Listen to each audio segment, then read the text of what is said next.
lpderecho.p. ¿Cómo están, amigos de LP Pasión por el Derecho? Bienvenidos a este segmento Se Corre Traslado, programa que traslada todas sus inquietudes académicas, todas las preguntas, comentarios académicos que ustedes puedan formular en la caja de comentarios a nuestros entrevistados. Esta es una nueva sesión de Se Corre Traslado que se transmite a través de la multiplataforma de LP Pasión por el Derecho, el portal jurídico más leído, el más visitado y el de mayor trascendencia a nivel nacional aquí en Perú. Bien, hoy tenemos la presencia de un invitado realmente especial. Ustedes ya lo han visto en alguna que otra producción audiovisual aquí en LP. Tiene un vídeo que se viralizó en su momento, como escribe el jurista Antonio García Amado. Juan Antonio García Amado, el jurista Juan Antonio García Amado, quien se encuentra ya preparado para responder alguna de las preguntas en función a un máster online que están lanzando desde la Universidad de León, que él dirige. Él es director del máster online en argumentación jurídica y catedrático de filosofía del derecho en la Universidad de León en España. Profesor, ¿me escucha? ¿Me escucha perfecto? Sí, perfectamente. ¿Cómo está, profesor? Muy bien, muy complacido de compartir un rato con ustedes y con sus muchos seguidores. Un placer. Perfecto. El título de esta transmisión versa de la siguiente manera: argumentación jurídica, ¿por qué y para qué? Qué importante es estudiar la argumentación jurídica para un abogado, para un fiscal, para un magistrado, por supuesto, para un juez. El profesor García Amado nos va a explicar a lo largo de la conversación y por supuesto con la participación de todos ustedes la importancia de la argumentación jurídica y también cómo se estudia argumentación jurídica por internet.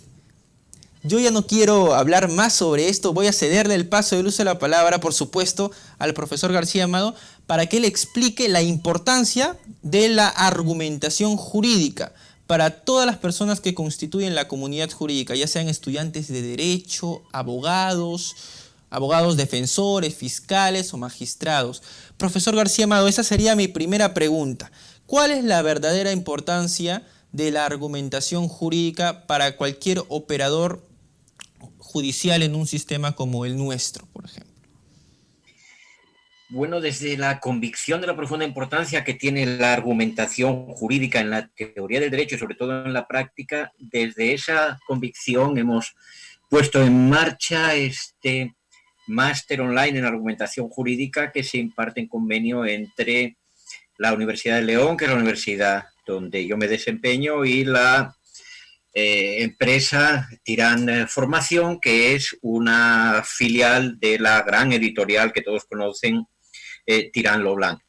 Y desde esa convicción de que tiene importancia la teoría y la práctica de argumentación jurídica, hemos hecho un programa de máster que considero sumamente completo y que reúne esas dos partes, una parte teórica bien fuerte de fundamentos generales, no difícil, pero profunda y creo que adecuadamente explicada, y una parte bien relevante con una orientación mucho más práctica para que, sabiendo por qué es importante argumentar en la teoría, seamos capaces también de desarrollar grandes habilidades prácticas. ¿Por qué es importante la argumentación en el derecho? Bueno, porque el derecho se practica en una gran medida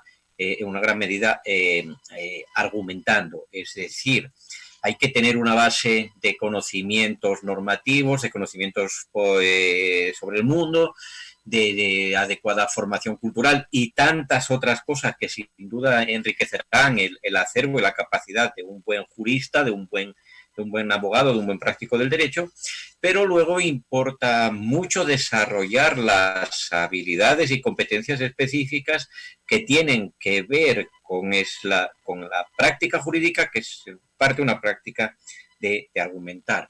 El abogado argumenta ante el tribunal, el juez argumenta en su sentencia ante las partes o para las partes, para los otros tribunales, en particular para los tribunales superiores, ante la eventualidad de un recurso, argumenta para la opinión pública o la opinión jurídica especializada.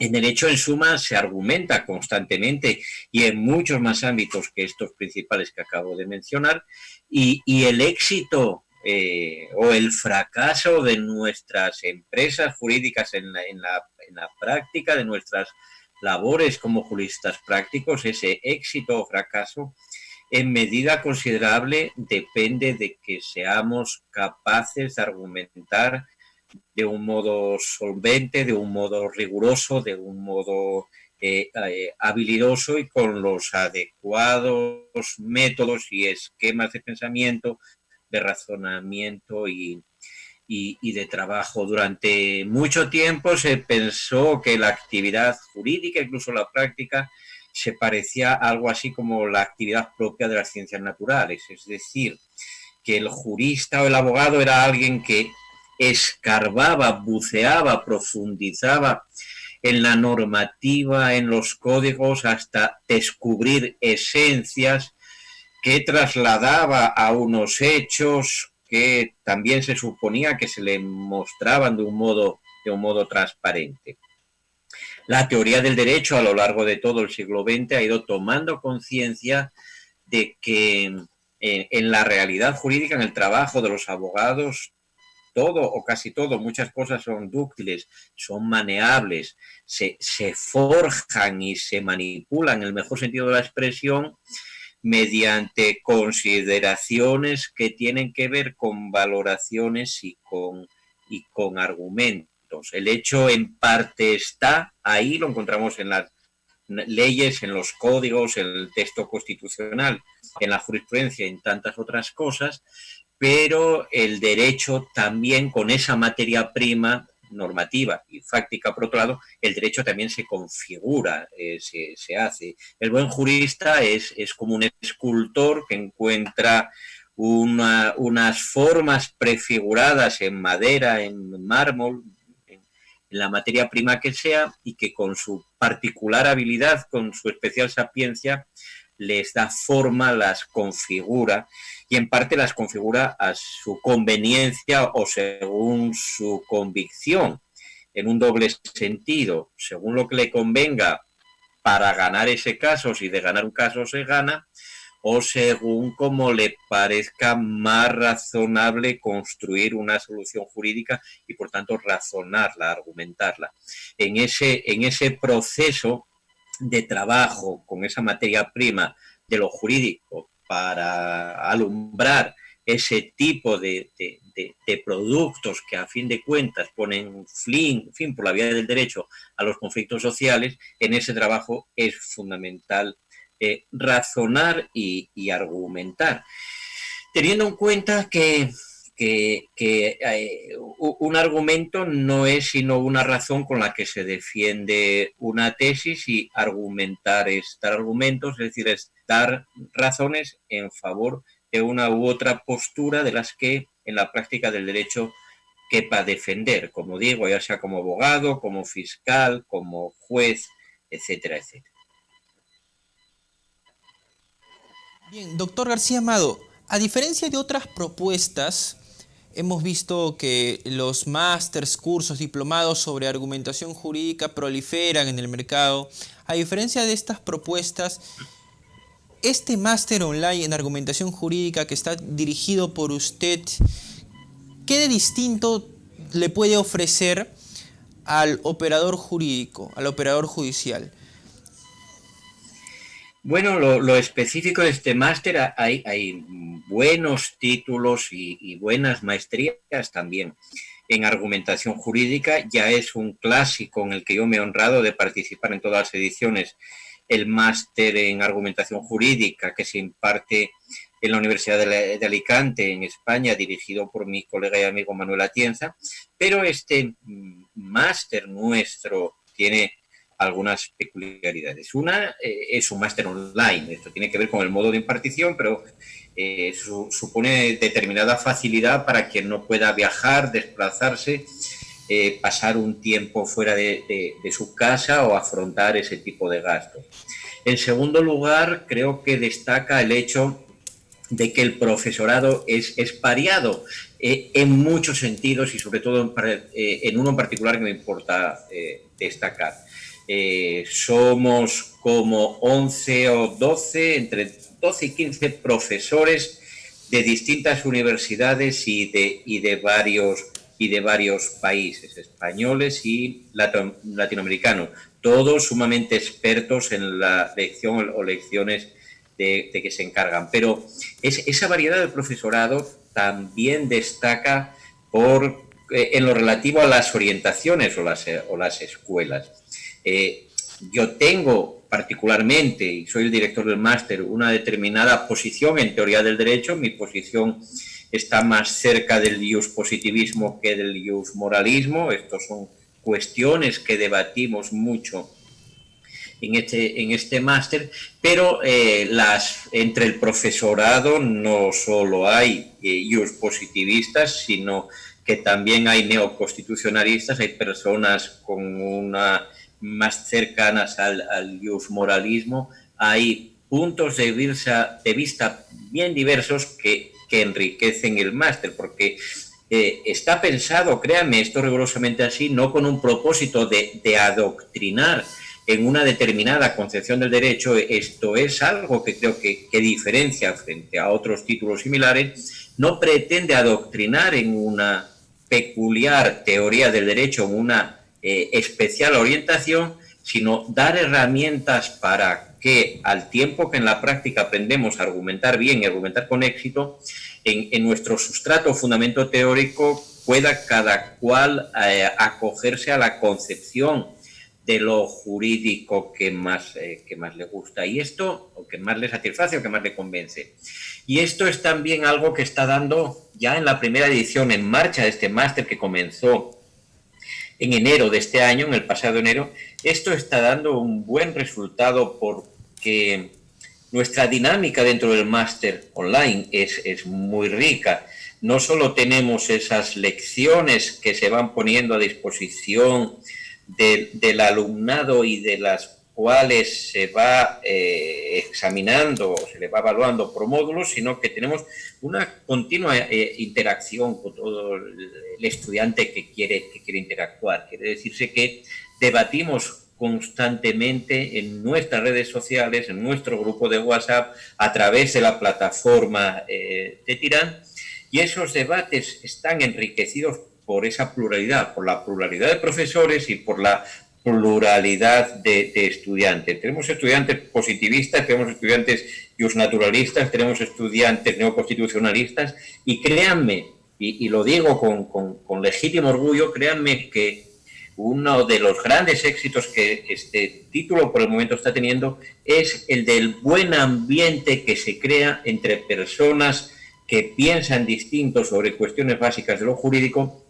y que encuentran lugar para debatir y gusto por debatir, porque el ambiente es muy grato. Por ponerles el último caso, ayer mismo tuvimos una sesión de Zoom como esta con todos los estudiantes que quisieron y pudieron participar. Ayer nos llegaron a estar presentes en esa reunión virtual unos 65 estudiantes de este máster, y tocaba debatir sobre una lección dedicada a lógica y derecho, a lógica y argumentación jurídica, ese es el título, de la cual es autor el profesor Pablo Bonorino, al que muchos conocerán, profesor de renombre y de calidad. Pues bien, estuvimos debatiendo durante 3 horas enteras sobre la utilidad mayor o menor de la lógica en el razonamiento jurídico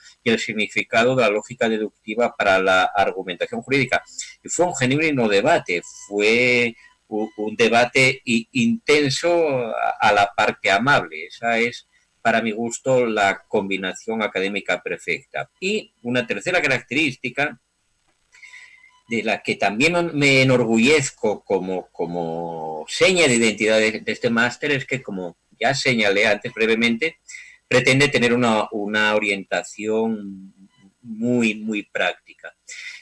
hay una cierta tendencia en nuestro mundo a pensar que las teorías de argumentación jurídica constituyen una nueva filosofía del derecho completa y se está volviendo a abandonar, aunque parezca paradójico, desde la argumentación jurídica, la preocupación por la práctica, por la argumentación concreta en el día a día, en el trabajo con casos, con pleitos, con litigios. Este máster, como se puede ver en las últimas 10 lecciones de las 28 que tiene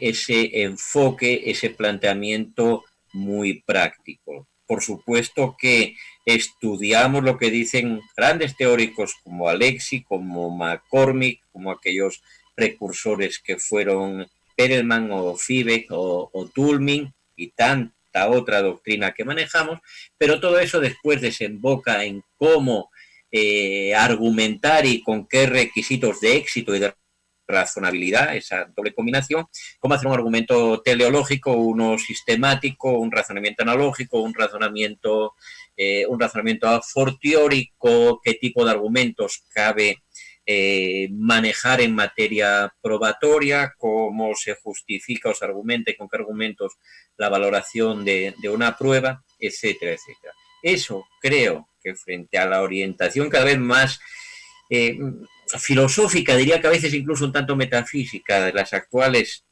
ciertas de las actuales teorías de argumentación jurídica, eso es una característica de este máster online en argumentación jurídica, un propósito práctico que sin desmerecer de la teoría quiere ser útil ante todo para ese juez, para ese abogado, para ese profesional práctico del derecho, y no es por tanto un máster hecho por profesores teóricos para profesores teóricos.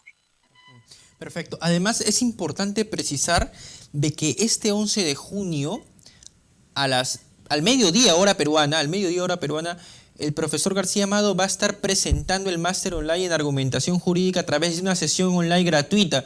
¿Qué temas va a desarrollar en esa sesión online gratuita, doctor?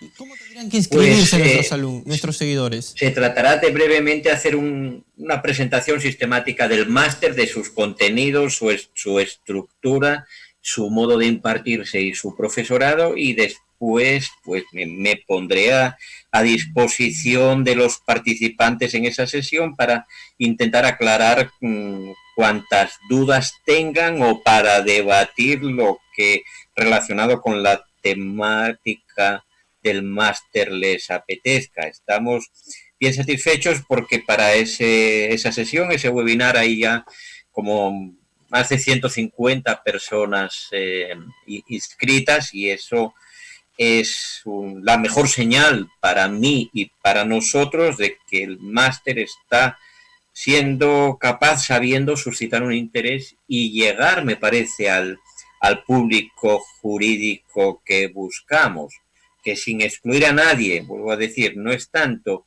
ese profesor de ética jurídica o de teoría de la justicia, aunque bienvenido será también, por supuesto, sino ese juez, ese abogado, ese fiscal, ese defensor público, etcétera, que quiere mayores fundamentos teóricos y mejores habilidades prácticas, más saber y más éxito, cosas que son combinables, por supuesto. Bien, eso quiere decir que las personas que están viendo la transmisión tienen hasta este 11 de junio para inscribirse a esta sesión online gratuita. Lo que no quiere decir que tienen un plazo hasta el 29 de junio para poder inscribirse al máster online en argumentación jurídica. Pero ustedes han considerado oportuno brindarles esta sesión online gratuita para presentar el curso, para conversar con las personas que deseen inscribirse a este máster online en argumentación jurídica. Por supuesto, si en esa conversación, tal como lo acaba de mencionar usted, se genera un debate académico, enhorabuena, porque eso también hace bastante atractivo un máster como el que ustedes están organizando. Doctor, hay una pregunta de nuestro seguidor Julio Tello. Nos pregunta si la lógica va de la mano con la argumentación jurídica.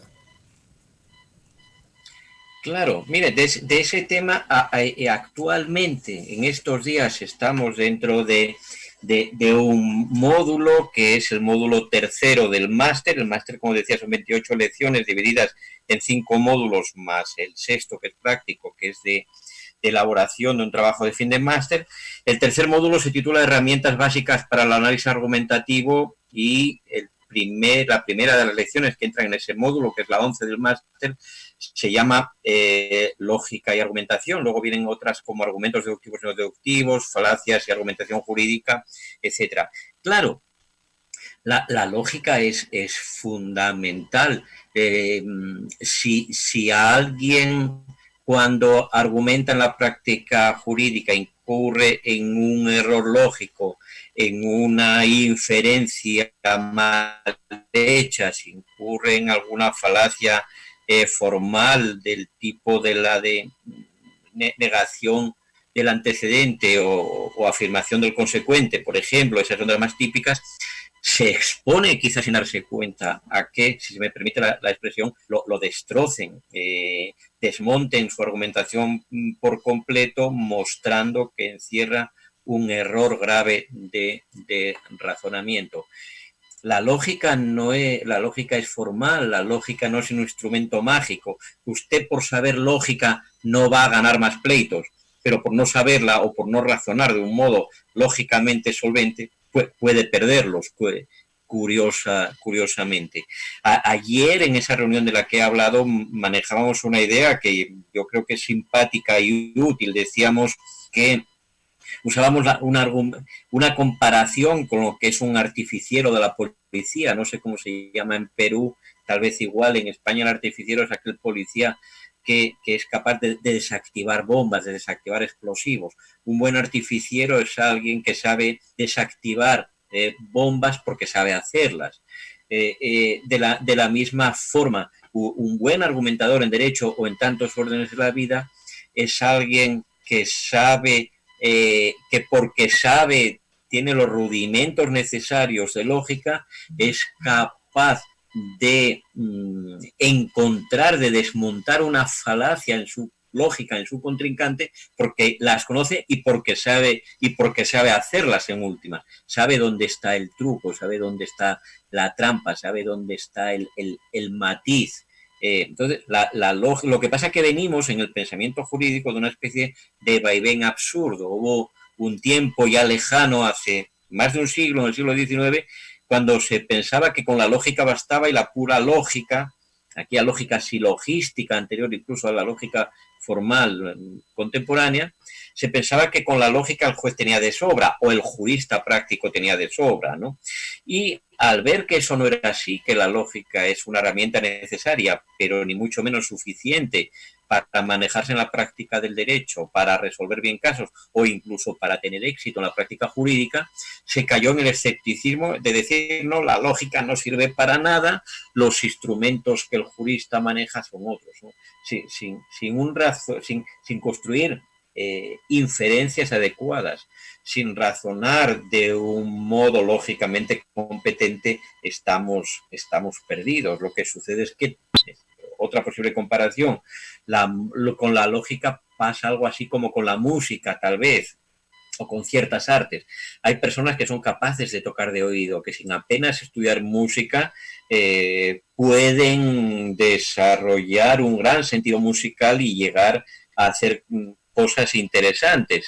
El que tiene oído no necesita estudiar tanto para tocar unas piezas al piano, aunque siempre hay que formarse. Mientras que otros necesitan más estudio porque tienen menos oído. De la misma manera, hay personas con una inteligencia natural, lógica muy fuerte, que enseguida ven las conexiones, los razonamientos, las inferencias, y otras necesitan un análisis más sosegado o un poquito más de estudio. Pero sin lógica no se puede argumentar de un modo convincente y de un modo razonable. La lógica es, que creo que todo se reduce o se resume en esta fórmula: la lógica es condición necesaria, pero no condición suficiente para la razonabilidad en la práctica del derecho o para el éxito en la práctica del derecho. Doctor, un seguidor, Walter Araujo, nos comenta: sigo de cerca a través de redes sociales el trabajo del doctor García Amado. y me interesa mucho este máster online. Mi pregunta es, ¿se va a enseñar ponderación? Salen buenos amigos por ahí, un viejo amigo en las redes sociales y en este mundo académico, Walter Araujo. ¿Se va a enseñar ponderación? Pues claro que se va a enseñar ponderación. Yo soy crítico con la ponderación y creo que ahí está la ironía del amigo Walter, pero si algo no hay en este máster es un interés por descartar aquello con lo que no se está de acuerdo. Se expone, se enseña, se analiza y quien quiere criticarlo, como es mi caso con la ponderación, lo critica y quien quiere defenderlo lo defiende. Porque aprovecho para decir otro detalle importante, que es que llevamos una especie de actividad paralela en la impartición del máster. Por un lado van según su secuencia y su cronograma, las lecciones, los módulos, las evaluaciones, pero hacemos más cosas informalmente. Tenemos algunos profesores, y desde luego yo y los estudiantes del máster, un grupo de Facebook donde compartimos documentos y publicaciones, y tenemos ante todo un grupo de WhatsApp que es extraordinariamente dinámico y además nos reunimos así por Zoom como mínimo cada 2 semanas para debatir unas veces sobre los contenidos de las lecciones y otras veces sobre textos, artículos o sobre sentencias. Algunas de las sentencias más polémicas que en España ha habido en los últimos tiempos las hemos debatido ya en esta primera edición del máster. Yo les comparto a los estudiantes con una semana de antelación una determinada sentencia y luego la debatimos y la analizamos. Y claro que también ha habido y habrá sentencias donde se pondere y donde podemos tratar de buscar los pros y contras de ese método o modo de razonar que llamamos ponderación. Yo soy crítico con la ponderación, aunque no sea el momento de extenderse en eso, porque me parece un método prototípico del razonamiento moral, y la ponderación gusta a aquellos moralistas que quieren convertir el razonamiento jurídico en un razonamiento moral, del modo que el juez, por encima de atender a lo que digan las normas a las que supuestamente está vinculado, tiene que fijarse en qué es lo que la justicia o la moral demanda para cada caso. Y los moralistas como Robert Alexy quieren reemplazar lo que podemos llamar el razonamiento técnico jurídico o más, entre comillas, profesional, por un razonamiento moral, de modo que ya no les interesa tanto ese modo de razonar y de argumentar que es típico del jurista práctico, manejando argumentos interpretativos, argumentos probatorios, etcétera, sino que por encima de eso, muy claramente por encima de eso, quieren que el juez maneje con un planteamiento moral, que el juez razone en derecho y en su profesión como razonamos las personas cuando tenemos un dilema moral. Entonces, mi crítica a la ponderación viene ante todo de mi desacuerdo con el intento de suplantar lo específico que tiene el razonamiento jurídico por las peculiaridades del razonamiento moral. Eso es lo que se expresa en esa famosa tesis de Robert Alexy cuando dice que el razonamiento jurídico es un caso especial del razonamiento práctico general. Por tanto, lo que Alexy nos cuenta es, como el autor que por antonomasia defiende este sistema de la ponderación y el principialismo que está debajo. Lo que Alexy nos dice es, bien está mirar a ver qué manda para este caso la ley, qué disponen los precedentes, qué opina la doctrina, pero ante todo hay que preguntarse qué es lo justo, lo moral, lo éticamente correcto como solución. Y cuando la moral que el mandato moral que el juez capta discrepa de lo que prescribe incluso la misma Constitución, la parte que pueda en su letra estar más clara, dice Alexia, hay que estar a lo que mande la moral, por mucho que eso que la moral manda lo presentemos en derecho bajo la forma de principios, mandatos de optimización, etcétera. En suma, yo soy crítico con la ponderación por esas razones, porque yo quiero vivir en un estado de derecho donde los jueces decidan según el derecho de todos y no según la moral de ellos o de quien los nombra o los mantiene, o en su caso algún país les paga, pero pero esa es mi opinión y hay mucho y muy interesante que debatir en esos temas, todos ellos y en particular en el del principialismo de la ponderación, y naturalmente que se habla muchísimo en este máster y se discute muchísimo y de un modo extraordinariamente interesante porque tenemos estudiantes que son grandes profesionales y que están muy bien formados. Eso quiere decir, doctor, que el tema tan controvertido de la ponderación no va a estar ajeno al debate académico que se va a generar en este máster online. No va a estar académico, no va a estar ajeno al debate académico que aquí se genera y no puede estar ajeno y no debe estar ajeno en absoluto, en absoluto. Ujú. De eso vamos a hablar y en particular en algunas lecciones. Pero se ha hablado desde el primer día. Yo creo que lo primero entre estudiantes y profesores comenzamos a debatir en este máster, en los 6 meses que lleva en camino, tienen muchísimo que ver con estos temas de ponderación, claro. Doctor, Juan Jiménez pregunta, hoy debido a la pandemia se enfrentan dos principios, la seguridad, control biopolítico del cuerpo versus la libertad. ¿Cómo ayuda la argumentación a enfrentar ese conflicto?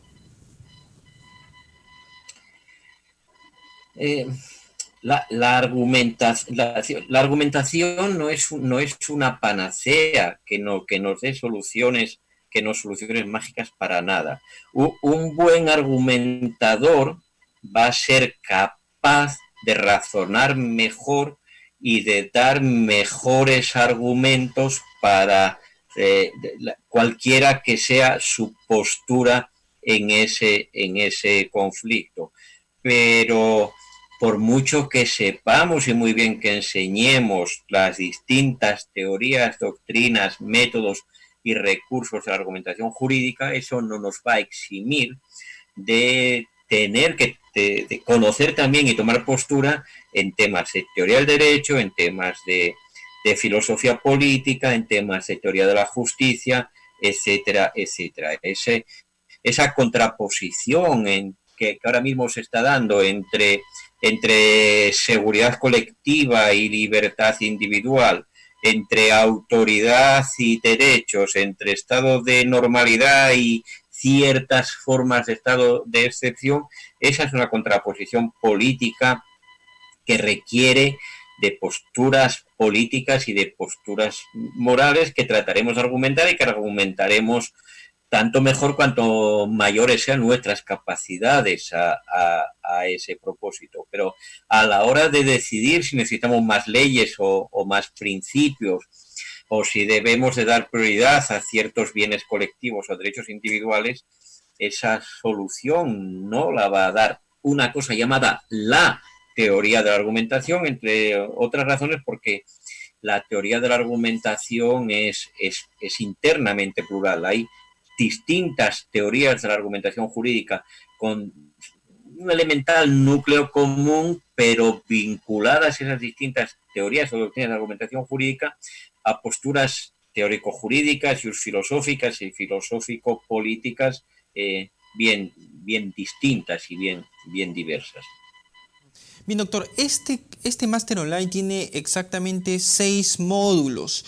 En el módulo 3 que usted acaba de mencionar hace unos minutos, se va a desarrollar también el tema falacias y argumentación jurídica. Sobre este punto muy concreto, doctor, ¿cuáles son las falacias más recurrentes en las resoluciones judiciales que usted ha podido revisar? Bueno, todo depende una de las cosas que es que estudiar y que se estudia en esa lección, que ya está elaborada y que pronto tocará repartir a los estudiantes, es precisamente qué entendemos por falacias. Una primera distinción elemental es entre falacias lógicas y falacias materiales.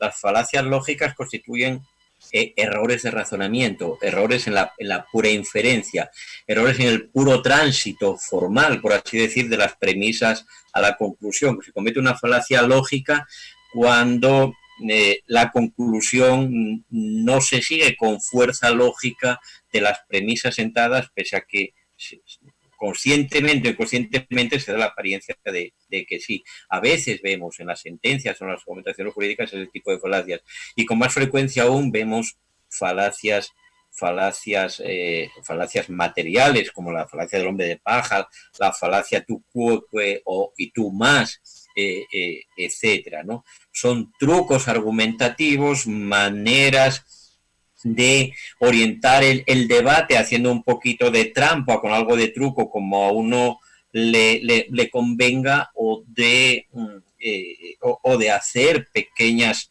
argucias o pequeñas o grandes artimañas para enredar al contrincante en esa contraposición argumentativa o dialéctica o en ese debate.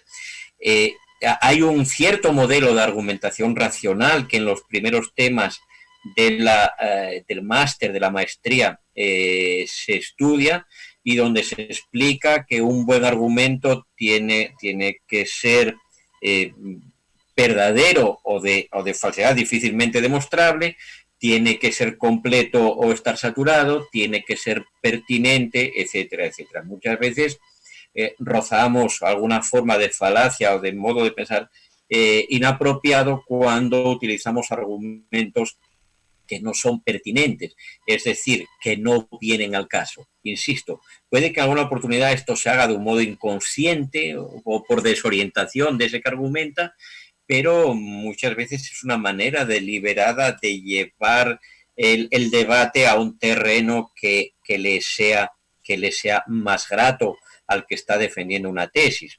Permítame que cuente en un minuto un caso de una sentencia española del Tribunal Constitucional que, a mi modo de ver, incurre en algún tipo de falacia. Alguien había recurrido en amparo ante el Tribunal Constitucional porque había sido sancionado por una administración pública con una multa sin base legal. El artículo 25 de la Constitución española dice que no puede haber sanciones ni penales ni administrativas sin base en una ley que tipifique al menos las características básicas de ese ilícito.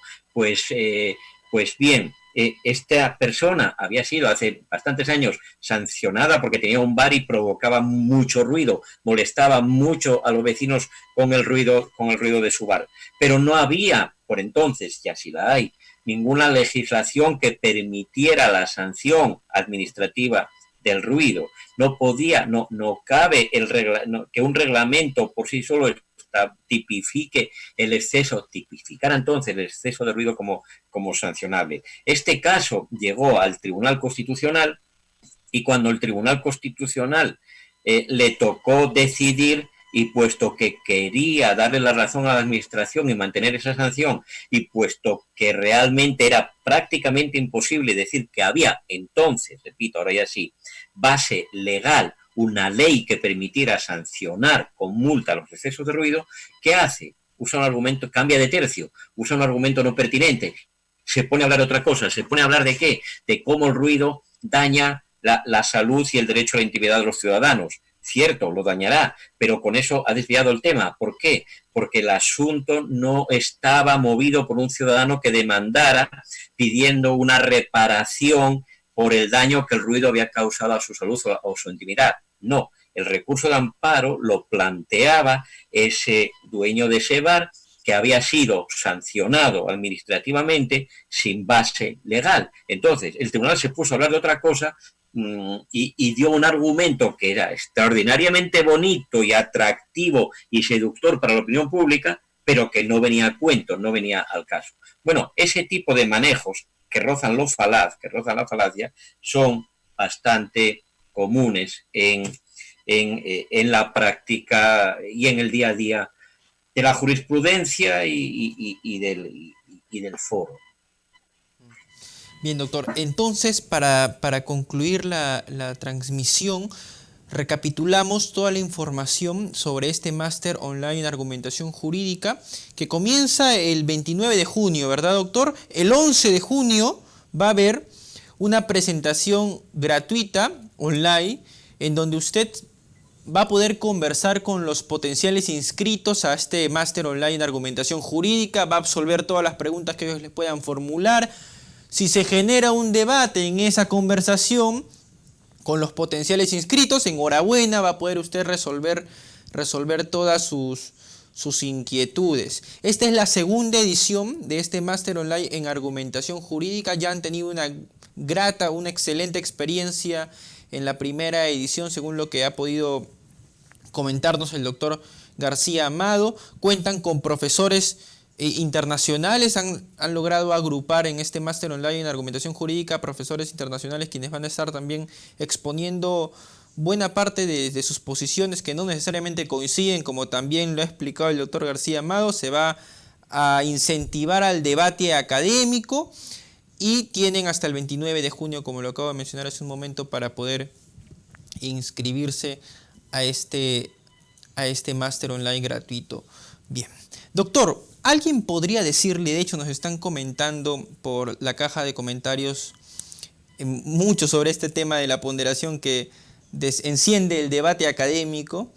Alguien podría decirle que los jueces fallan con un criterio de conciencia y que por eso es que ponderan a veces principios implícitos. ¿Cuál sería su opinión sobre eso, doctor? Depende qué significado demos a lo de que fallan con un criterio de conciencia. La teoría del derecho del siglo XX y en particular los autores positivistas, Kelsen, Hart, Bobbio, Ferraioli, etcétera, han resaltado siempre, de modo prácticamente unánime, que hay un amplio, importante componente de discrecionalidad en la decisión judicial. Es decir, que a veces los hechos no están claros, que hay que valorar las pruebas y ese juez, a veces en el sistema español, por ejemplo, el jurado, hay que valorar las pruebas y a veces es decisión del juez el sentar si se alcanza el nivel de convicción requerido, si se satisface el estándar probatorio o no. Hay un ejercicio de discrecionalidad, eso no es sumar 2 más 2, 4 sí o 2 más 2, 5 no. Hay ese margen, ese componente de elección entre alternativas y, por supuesto, cuando en lo que tiene que ver con el trabajo con la novia, con la norma hay discrecionalidad también al elegir entre alternativas interpretativas, al colmar lagunas, al resolver antinomías de segundo grado, etcétera, etcétera. Hay discrecionalidad. Que haya discrecionalidad significa que el juez no solo constata hechos o significados de normas, sino que también elige entre alternativas, es decir, que también tiene que valorar. Podemos decir que esa valoración la hace en conciencia, guiado por su convicción honesta, razonable, etc. Pero después le exigimos, desde luego en las sentencias, en la mayor parte de los actos judiciales, le exigimos que motive. La exigencia de motivación se puede nombrar de otra manera, que significa lo mismo. Es una exigencia de argumentación. El juez tiene que dar cuenta mediante argumentos, haciendo explícitas razones para su auditorio. El juez tiene que motivar, tiene que argumentar su decisión, tiene, por tanto, que salir de su íntima convicción y explicar a los demás, a las partes, a los tribunales, a la opinión pública, a quien lea la sentencia, a quien proceda, tiene que dar sus razones para hacer ver que esas razones que a él le convencieron son razones que pueden resultar admisibles y convincentes también para los demás. Esa exigencia de motivar o argumentar las decisiones, muchas decisiones en derecho y en particular las decisiones judiciales, es la vía mejor, la vía por antonomasia para evitar en lo posible los riesgos de la arbitrariedad. Si el juez pudiera simplemente decidir en conciencia y no tuviera que argumentar, no tuviera que explicarse, podría de un modo completamente impune hacer lo que le da la gana, sentar su preferencia estrictamente subjetiva.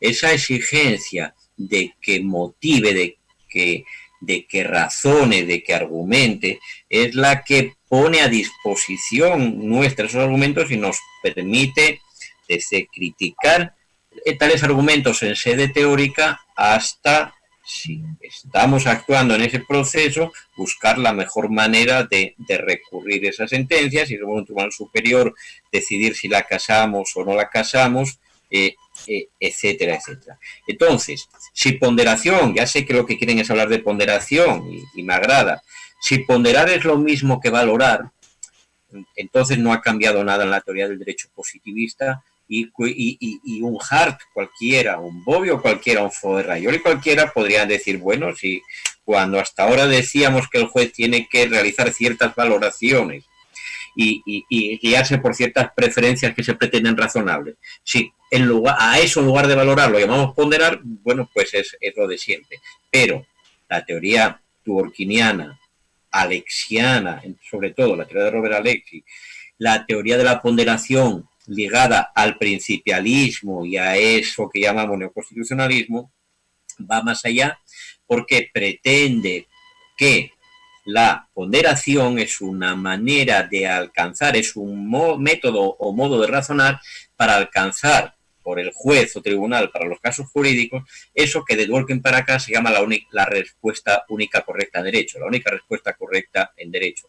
Entonces la ponderación no es una manera de colmar la discrecionalidad, no es un complemento de la discrecionalidad judicial o de ese obrar del juez en conciencia, sino que la ponderación es la manera que el juez tiene para encontrar la respuesta jurídica objetivamente exigida, curiosamente por la moral, curiosamente por esos principios que son jurídicos por ser principios morales. Esa es la gran paradoja, que se empieza por ese principialismo diciendo que tiene un componente valorativo y moral la decisión judicial, que hay que realizarlo o colmarlo ponderando, y por esa vía se acaba negando la ponderación, negando la discrecionalidad, Dworkin, o convirtiéndola en puramente marginal o secundaria, como hacen Robert Alexy o Manuel Atienza.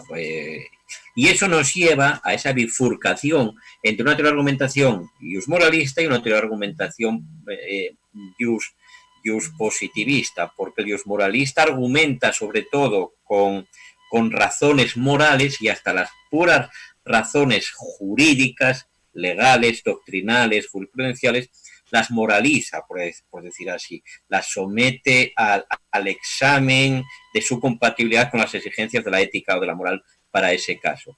Mientras que un jus positivista deja más espacio a la discrecionalidad y simplemente busca en determinadas exigencias argumentativas una manera de poder criticar con algo de la autoridad de la razón ese uso que de la discrecionalidad hace el juez.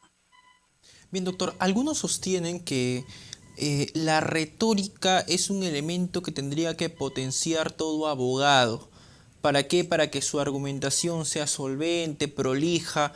¿Usted considera lo mismo? Porque hay un sector que la cuestiona. Dicen que incluso tanta retórica podría convertir en un sofista al abogado. Si decimos, y en esto hay argumentación, es uno de los núcleos en los que estamos de acuerdo en medio de tantas divergencias los distintos teóricos de esta argumentación jurídica. Si decimos que en la práctica jurídica no solo se argumenta, pero muy principalmente se argumenta, la relación entre argumentación y retórica es clara.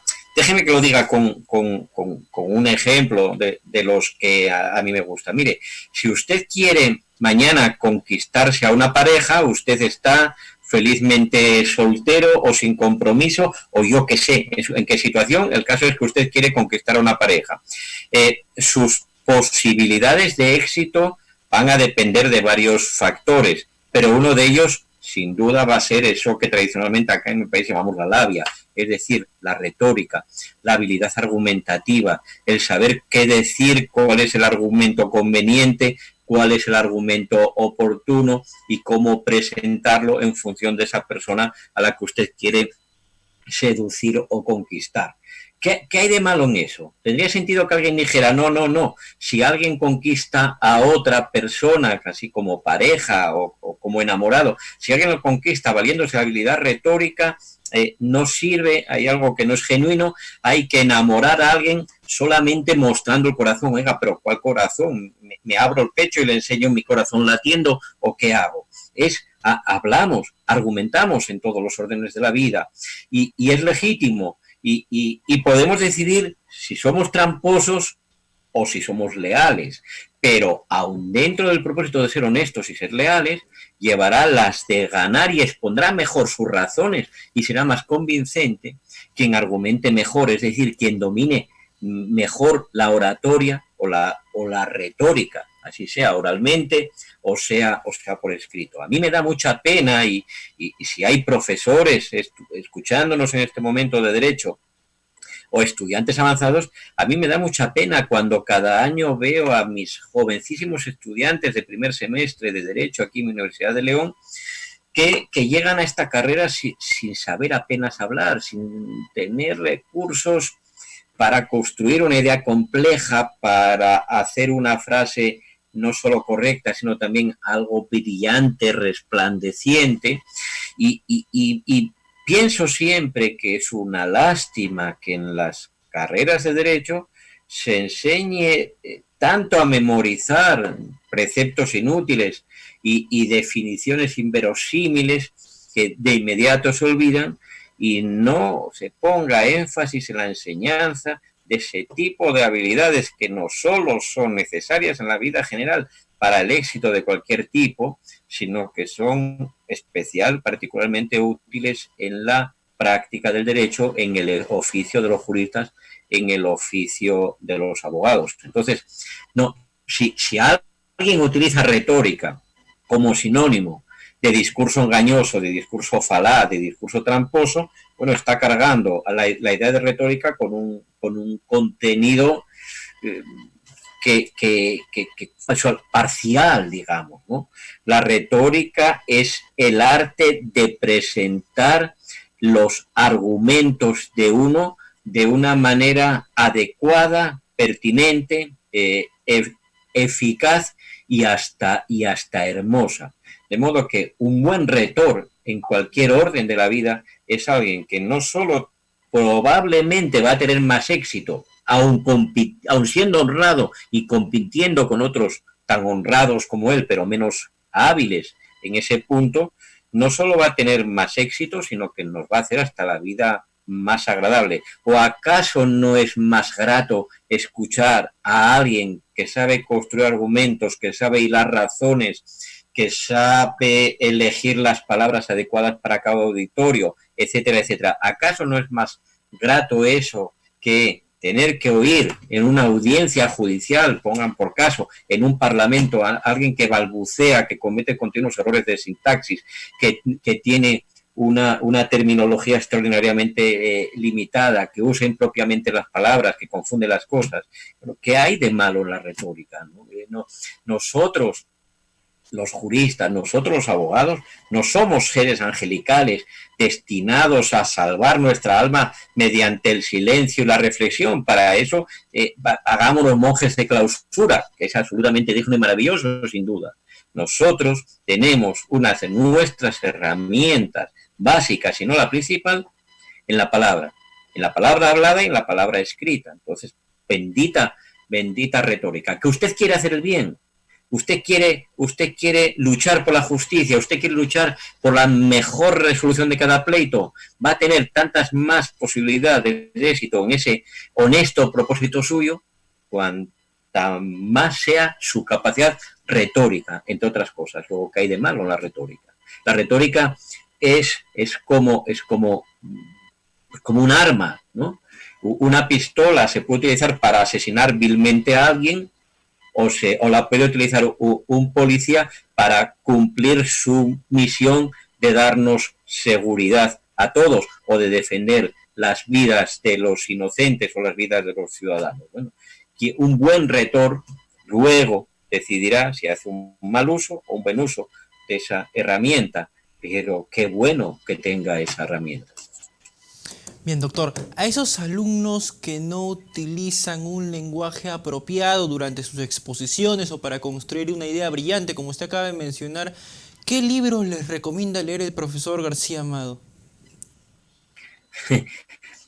Yo a mis estudiantes, y creo que es un consejo valioso en general para cualquiera que esté a tiempo por ser jóvenes, les recomiendo que lean cualquier cosa que no sea prensa deportiva y que escuchen todo tipo de discursos que no sea transmisión de partidos de fútbol. Y conste que a mí me gusta el fútbol. No, yo les digo que lean de todo, que lean periódicos y que lean literatura. Tenemos que ensanchar nuestra capacidad expresiva. Y vuelvo a la comparación de antes, es como la música, es como un cierto sentido poético, es como la capacidad para dibujar o pintar. Hay gentes que nacen con ella y hay gentes que necesitan aprender mucho y hay gentes que no llegan nunca a un dominio mínimamente aceptable de la habilidad en cuestión. Pero la capacidad expresiva se adquiere o se mejora leyendo y escuchando.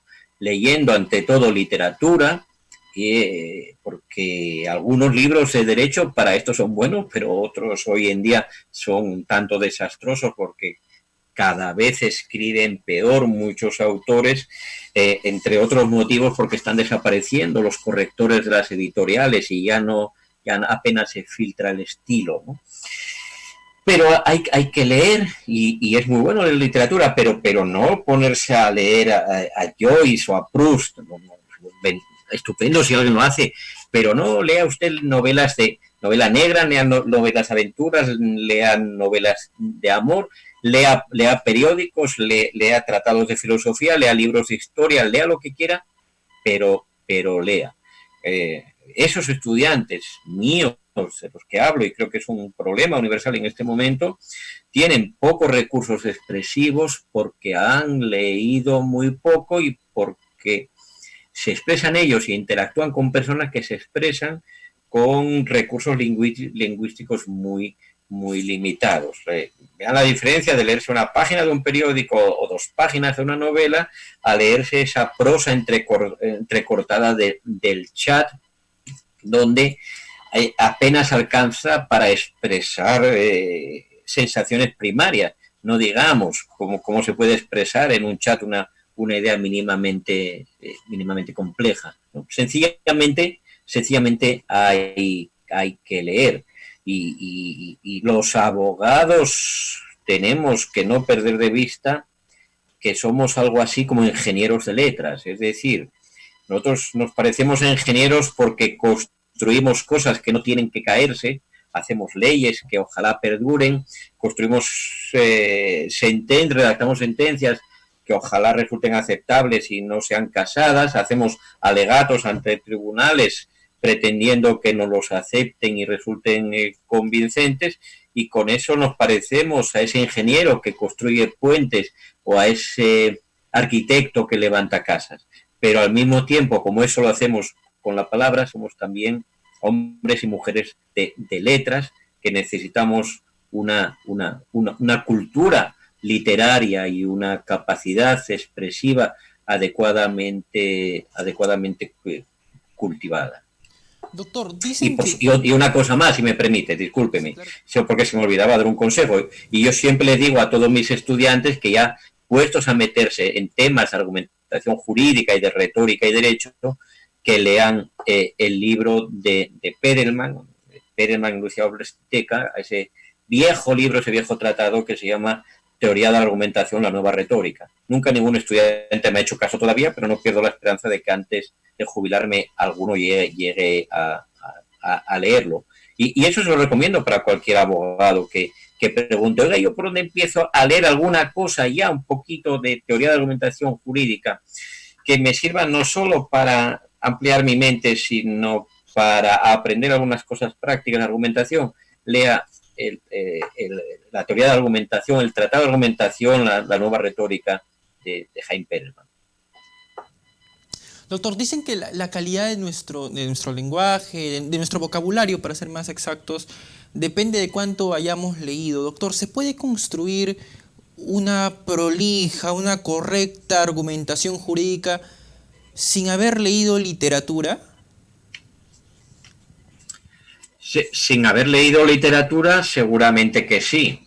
Sin haber leído de casi nada, difícilmente. ¿Se puede ser un buen escritor sin haber leído novelas o habiendo leído muy pocas? sin duda sí, pero serán casos excepcionales. ¿Se puede ser un buen poeta sin haber leído poesía? Algún caso habrá, pero serán casos sumamente excepcionales. ¿Se puede ser músico aceptable sin haber escuchado música y haberle prestado atención y haberla estudiado un poco? Raramente, aunque pueda ocurrir de tarde en tarde. Bueno, pues lo mismo por este lado nuestro, ¿no? Quien no ha leído o quien no ha escuchado discursos complejos y razonamientos mínimamente enredados, no está en condiciones de saltar a la cancha de la práctica jurídica con algo de éxito. Si se me permite otra comparación, se puede llegar a jugar en el Real Madrid o en el Barcelona o en el Ajax de Ámsterdam o en el Manchester City sin haber entrenado y jugado al fútbol antes. Puede uno aparecer de pronto con 22 años y decir, no, yo vengo a jugar aquí, nunca he jugado, pero ahora pretendo debutar en la Champions. Oiga, pues no. Bueno, pues un abogado sin cultura, un abogado sin esa formación humanística y cultural básica, un abogado sin esa experiencia del lenguaje y de la argumentación, que es un abogado abocado al fracaso y a destruir la vida de muchos de sus clientes, ¿no?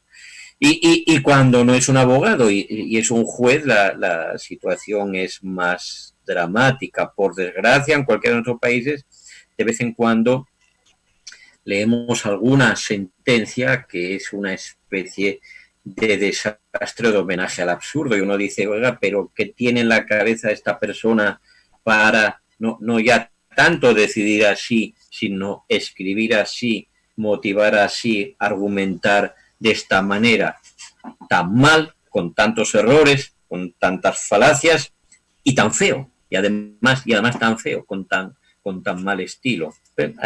Tenemos que leer, tenemos que formarnos, sin duda. Muchísimas gracias por ese tiempo que le ha dedicado a nosotros, a nuestros seguidores, a responder sus inquietudes. Algunas palabras finales, doctor, sobre el máster online de argumentación jurídica que desea expresar para nuestra comunidad. Pues que estamos, como les contaba, está en curso la primera edición que comenzó en enero y lleva 6 meses. Estoy y estamos, los profesores, extraordinariamente satisfechos con esos estudiantes y mi sensación, espero no equivocarme, o al menos esas impresiones transmiten, de que nuestros estudiantes también están bien contentos, bien felices por los contenidos y por el ambiente que se ha creado. Hemos abierto una edición especial porque el éxito fue grande. El año pasado las plazas que ofertábamos en la edición primera eran 100, se cubrieron las 100, hubo una cierta lista de espera. Esa demanda unida a la peculiaridad de nuestra situación actual con motivo de la pandemia, el nuevo auge de las enseñanzas online, etcétera, nos ha llevado a abrir esta nueva edición. Va bien la inscripción, ofertamos otras 100 plazas, que si las cubrimos será magnífico y si no llegamos a cubrirlas del todo también será magnífico, y allá por enero comenzará la tercera edición. Entonces, vamos en el buen camino y creo que estamos comenzando una andadura que irá creciendo en éxito y en resultados, y además estamos formando, y créanme que lo siento así, y es de lo que en el fondo estoy más orgulloso, ya con estos 6 meses estamos formando una auténtica comunidad académica. Hablamos mucho de la práctica, pero hablamos mucho también de trabajos, de temas de fin de máster, de ulteriores investigaciones, y de forma que creo que vamos a mantener en buena medida esa comunidad de estudiantes y profesores más allá de la concreta edición que cada estudiante curse. Vamos a dejar huella, estoy convencido y estoy muy contento por eso. Bien, doctor, muchas gracias. Más aún le digo, si usted le garantiza a sus alumnos esa explicación tan didáctica e ilustrativa y a veces un tanto provocadora que siempre deja en sus declaraciones, doctor. Y creo que eso es propio de su estilo característico que lo ha hecho viral en numerosas notas que nosotros hemos publicado en la internet también, doctor. Muchas gracias por participar en este segmento de entrevistas. Muchas gracias a ustedes, agradezco mucho este nuevo contacto con ustedes, con el EP. Los tengo por amigos, me tratan como amigo, y que ustedes me hayan ofrecido esta posibilidad de hablar de este máster y de algunos asuntos relacionados, me compromete con ustedes, me dejan deuda con ustedes y me hace sentir que sigo teniendo en ustedes unos buenos amigos. Ojalá podamos ir colaborando de muchas maneras, y ánimo con su excelente labor en Perú y en todo el ámbito de habla castellana. Muchas gracias, doctor. A todas las personas que están conectadas aún en esta transmisión en vivo, voy a reiterar los datos de este máster online en argumentación jurídica. El 11 de junio, de aquí a 3 días, va a haber una presentación gratuita, es online, una sesión online gratuita en donde el propio doctor García Amado va a poder interactuar con las personas que se sumen a esa transmisión. ¿Para qué? ¿Con qué objetivo? Va a absolver todas las dudas que ustedes tengan sobre este máster online en argumentación jurídica, va a poder conversar de manera personalizada con ustedes, y es más, si se genera un debate, va a haber un tiempo para ello también en esa transmisión, en esa conversación por la internet. Si se genera un debate académico, enhorabuena, lo acaba de decir el doctor García Amado. Comienza el 29 de junio este máster online en argumentación jurídica. En la descripción de esta transmisión hay un link, un hipervínculo en donde ustedes pueden ingresar. También pueden encontrar información en la página de la Universidad de León. Además, este máster cuenta con profesores internacionales y por lo que he podido revisar son 6 módulos. Son 6 módulos con temas bastante surtidos, bastante bien. Está muy interesante la malla, el sílabus que ha desarrollado el profesor Juan Antonio García Amado en calidad de director del máster. Él es catedrático de Filosofía del Derecho en la Universidad de León en España. Más información, no se olvide, este 11 de junio a las 12 del día. Olvidaba ese dato muy importante. 12 del día, hora peruana, al mediodía, hora peruana. Tiene que inscribirse al link que aparece en el hipervínculo de esta transmisión en vivo. Bien, amigos, yo me tengo que despedir de todos ustedes. Ha sido un gusto acompañarlos en esta conversación que, como siempre digo, es un tridente. Son ustedes desde sus hogares, yo desde aquí, desde este espacio, y el profesor García Amado desde España, conectándose a través de la señal de LP Pasión por el Derecho, el portal jurídico más leído de todo el Perú, el más visitado y el de mayor trascendencia a nivel nacional. Bien, me despido de todos ustedes, tengan una excelente tarde, permiso.